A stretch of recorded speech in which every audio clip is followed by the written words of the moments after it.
Marketing automation is impersonal and lacks a human touch.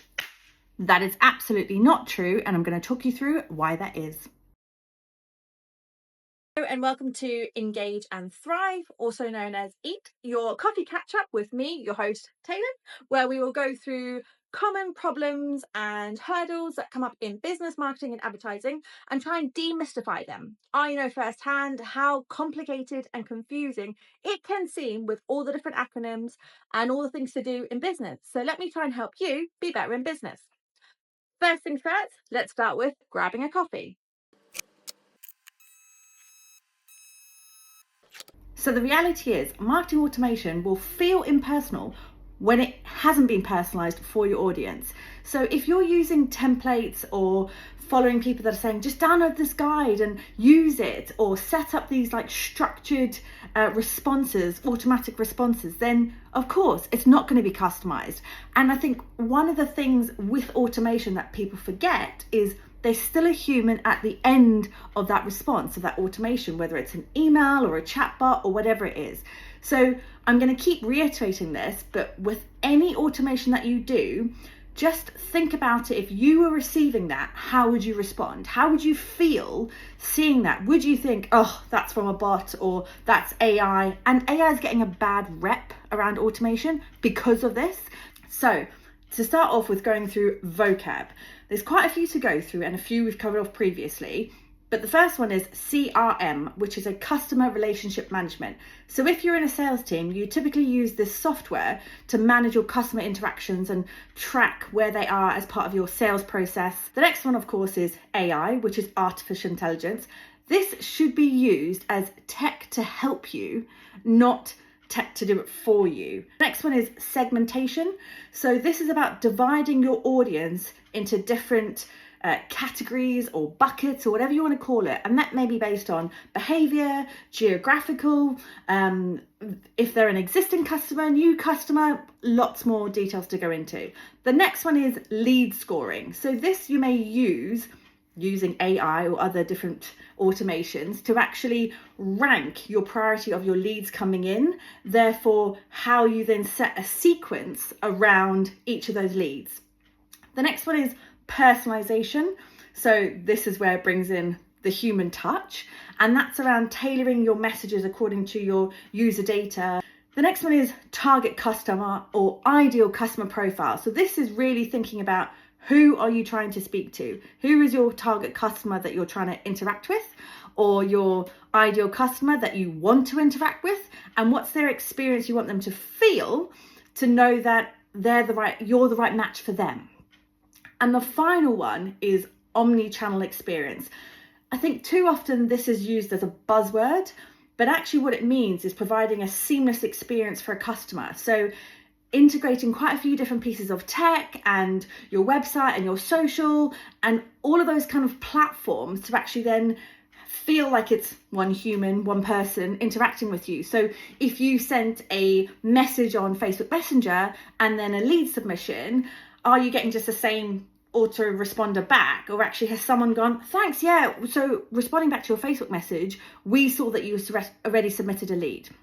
Okay, today we're going to go through 3 key points or takeaways to think about and work through when you're humanizing your marketing automation. Okay, number 1 is called journey mapping, and we're going to go through 2 perspectives on journey mapping. But really the whole point of mapping out a journey is to understand then different touch points that firstly internally as a team, your team may have with a customer, and then from a customer's perspective, what interactions they are expecting to have with you as a brand.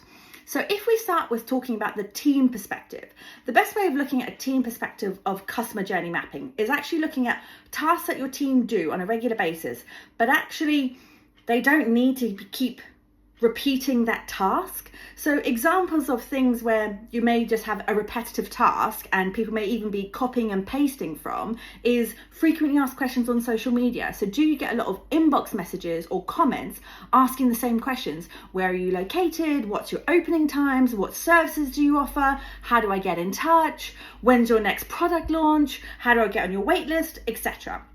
Another one is link to certain pages. So this may be pages of your website, downloadable PDFs, lives that you've got coming up, events you might be going to, if they want to schedule a call with you. Again, you could automate those links for those pages that when people are messaging, asking about it, there's an auto respond to that. Another one is basic business automation as well, which is invoicing and proposals and reminders. So again, when you've sent an invoice, what's your date that the invoice is due? How are you following up with them to remind them that the invoice is due? If the invoice is overdue, what's that cadence then of the overdue? Another one is actually thinking about, and this is very much from an agency experience, is onboarding and offboarding a client. So creating a journey for when you have someone join. And again, if you are a business, you may have this as an onboarding and offboarding experience for employees. So rather than just giving them a checklist of this is what you need to do, actually working through that experience of when they're going through this stage, what questions may they typically have, because this always comes up. What are your company values? How do you ask for help? What's your learning and development programs, etc. Another one is monthly newsletters. So if you're actually sending a monthly newsletter to your target audience, you could write it way in advance, schedule it, it goes out at the right time of day, it goes out on the right day, a certain date, or based on certain trigger points that people do, etc. Another one is actually thinking about using chatbots for high traffic pages on your website. So if there's certain pages, we always get emails about this, we always get questions about this, or we don't want to make it really content heavy, but we want to give them a bit more. How can you use a chatbot to interact with them? So again, you can set up automations that if they've been on your page for more than a minute and a half, typically they're engaged. So actually make the chatbot ask any questions, or someone's there to respond. And the final one to think about is your out of hours experience too. So if your team are only in one time zone, but actually your audience is in lots of different time zones and they're trying to get in touch, what's that out of hours experience? So how could you respond to them to at least let them know the working hours of the team, or responding to those frequently asked questions? If they're submitting a lead, how could you send them an autoresponder email so then they know, right, the sales team or the customer service team are going to get back to me within 48 hours. Now thinking about it from a customer point of view is, what are things that customers would want to know and don't mind getting automations from you about? So it may be things like, when's your next product launch? When are you going to have restock of an item? When they've bought something, what's your follow-up you could be doing with them to actually get their feedback or get a Google review? Another one from a customer experience that's really important though is to map out your team perspective and your customer perspective and overlay all those automation and touch points, and think about it. If someone interacted here, and submitted their email, what's the maximum amount of communication we want to send to them before a human would step in? And then linking that back through is, from the customer automation side, when does a human start taking over? So again, that whole like omnichannel experience of kind of going, I saw your Facebook message, I saw you submitted a lead, let's have a conversation. Number 2, which is personalization through data. So this is really interesting. I think too many people shy away from the fact of using the segments they've created for the audience to talk back to them. So if, for example, you are targeting business owners, then when you're sending your email automation or your outreach, you can say, I know as a business owner, or you as a business owner. And again, then you could bring in a geographical thing. So as a business owner in London, we know blah, blah, blah, blah, your pain points. If you are doing ads on Facebook or on YouTube or Google, using certain times of the day, so you know from your ideal customer what's their normal interaction time. So actually, when should you be serving your ad up to them?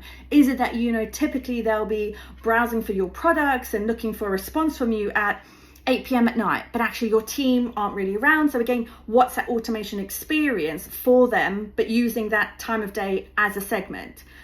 And the final one to think about is language targeting. So if you have a region where English may not be their first language and you have the ability to actually handle multiple languages, use that as a form of communication, or use that as an automation to ask them what language they want to be communicated in. Again, people respect a thought through automation when they can interact and almost like customize their experience from it. So if you if someone wanted to speak to a Spanish speaking customer service person, but actually they only work a certain time, but they've opted in to select Spanish speaking, they'll respect that. And the final one, number 3, is tools to support humanized automation. So there are lots of tools on the market, and with AI, there is so much more and more available that people can use. The one thing to remember is whatever tools you're using, don't overuse on tools, and go back to your customer journey mapping or your journey mapping in totality to review your tech that you're using for each of those touch points. So don't do lots of different chatbots and lots of different emails. Try and bring it into an omnichannel experience. So how can you integrate all that tech so it's talking? And then remembering to cover off things like making sure it's your tone of voice, making sure it's your fonts, your colors, your branding to feel like the same thing. But really effective tools to use is with CRMs, there's a lot of automation built into them. So Salesforce, HubSpot, Pipedrive, they're normally really good at having automations about your email segments, your lead scoring, identifying how long a lead's been sitting there. There's a lot of data sitting within your CRM, so use it to create your automation. Another one is if you want to do your newsletters or outreach, using things like MailChimp. MailChimp's a great one for signing up, getting people to opt in from a GDPR perspective. Then you can send them a message to let them know when they're likely to get your next newsletter. And again, product launches and everything, you may use MailChimp for it. Then for chat tools. Now, this is completely down to you as a business and how you want to interact. But the one that is so hot at the moment and so effective is one called ManyChat. So they've really, I'd say, smashed it on the aspect for Instagram. Gone are the days of link in bio or people having link pages in their bio. ManyChat, you'll see when people say, comment this and I'll respond and send you this, or send me a direct message with this keyword. You can set up so many different automations and so many different triggers from ManyChat, and they kind of cover the bases of the Meta suite. So Instagram, Facebook Messenger, and WhatsApp Business. And that's a really nice way of doing an omni-channel experience.